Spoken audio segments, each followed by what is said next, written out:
Ayan mga tol, andito tayo ngayon sa pictorial na lalabas na bagong cover ng Esquire magazine. Ayan. Siyempre, yung concept nila ngayon ay parang Sgt. Pepper na cover ng album ng The Beatles. Tara, samahan nyo akong makikulit, mag-enjoy at makiparty.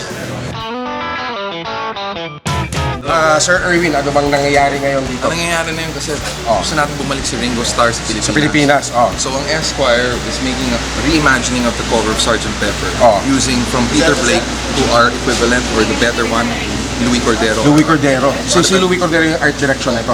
Siya yung concept Ang lahat-lahat. Okay.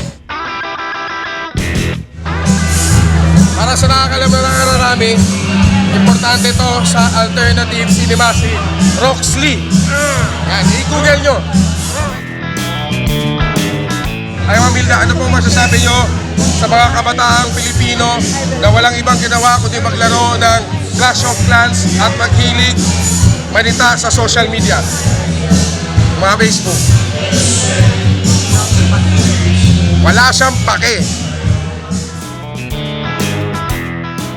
Ayan, kasama natin ngayon si Ben Chan.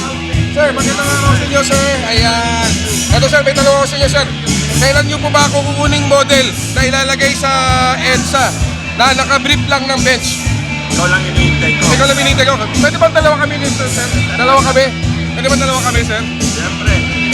Dalawa kami pero brief lang Brief lang, brief lang. Oh, ayan, ha? Brief lang ha. Kita nyo, pinakakuhan tayo ni Ben Chan, ha?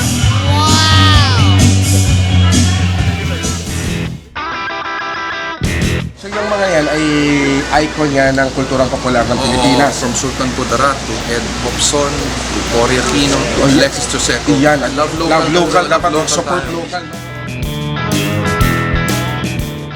Yan, kasama natin ang isa sa mga malulupit na icon sa Pilipinas.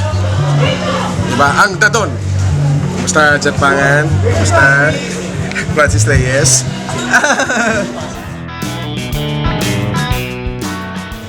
Ma'am, pwede nyo ba akong endorse pagdatakbo kong presidente ng Pilipinas? Kilalanin mo muna ako. Yun, kilalanin. Basta pupunta tayo sa Leyte.